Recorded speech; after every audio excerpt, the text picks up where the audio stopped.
চট্টগ্রামের প্রায় প্রতিটি আসনে নেতাদের নামে বিভক্ত হয়ে আছে বিএনপি। জাতীয় নির্বাচনকে সামনে রেখে যা আরও বেড়েছে। এ কারণে বেশ কিছু আসনে প্রার্থী ঘোষণাও স্থগিত রেখেছে দলটি।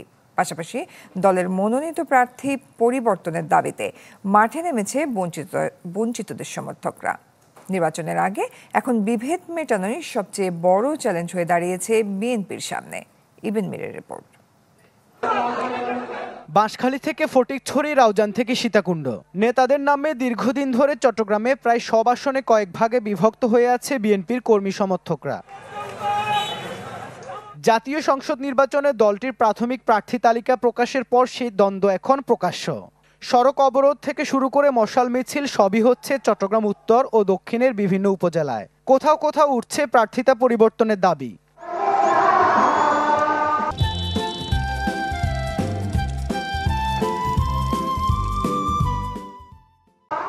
এমন অবস্থায় চিন্তার ভাঁজ দলটির তৃণমূলের কর্মীদের কপালে। দৃশ্যত ধানের শীষের পক্ষে ঐক্যবদ্ধ হয়ে কাজ করার কথা বললেও তাদের আশঙ্কা পুরনো বিভক্তি প্রভাব ফেলতে পারে সামনের ভোটের মাঠে।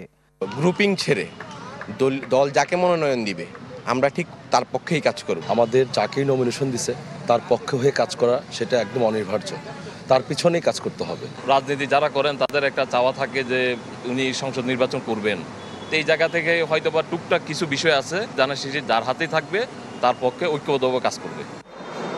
তবে এসব দ্বন্দ্ব বিভেদকে বড় করে দেখতে রাজি নন নেতারা। বলছেন বড় দলের নেতৃত্বের প্রতিযোগিতা থাকবে, তাতে ছোটখাটো কিছু ঘটনা ঘটলেও তার সমস্যা হবে না নির্বাচনে। নিজেদের অবস্থান দেখাতে পারেন, এটা দোষের কোনো কিছু নেই, কিন্তু সহিংসতা কখনো আমরা কামনা করি না। সহিংসতার বাহিরে উঠে আমরা সাংগঠনিকভাবে আমাদের অবস্থানটাকে আমরা যদি আমাদের শীর্ষ পর্যায়ের নেতৃত্বকে তুলে ধরতে পারি তাহলে ওনারা বিবেচনা করবেন। দল এর ভিতর আবার একটা সার্ভেয়ার করতেছে একটা নিউট্রাল সংগঠনকে দিয়ে বা নিউট্রাল একটা প্রতিষ্ঠানকে দিয়ে কোথায় কোথায় সমস্যা হচ্ছে ওই সমস্যাগুলো যেন সমাধান করতে পারে। কেন্দ্রীয় নেতারা বলছেন তৃণমূলের সার্বক্ষণিক যোগাযোগ রাখছেন ভারপ্রাপ্ত চেয়ারম্যান, তাই দ্রুত কেটে যাবে সব সমস্যা। তো আমি আশা করছি আগামী 2-3 দিন বা 4-5 দিনের মধ্যে আমাদের যে কথাবার্তা চলছে আমরা সবাইকে বোঝানোর চেষ্টা করছি, যেটা আমাদের নেতা জনাব তারেক রহমান আমাদেরকে বারবার বলেছেন, যেন আমরা ধানের শীষকে আমাদের সন্তান তুল্য মনে করে আমরা সেটাকে সুরক্ষিত রাখি। চট্টগ্রামে 16টি আসনের মধ্যে 10টিতে ইতোমধ্যে প্রার্থীর নাম ঘোষণা করেছে বিএনপি। বাকি রয়েছে চট্টগ্রাম 3, 6, 9, 11 ও 15 আসন। ফলে এসব আসনে প্রার্থী হওয়ার জন্য দৌড়ঝাঁপে ব্যস্ত নেতারা।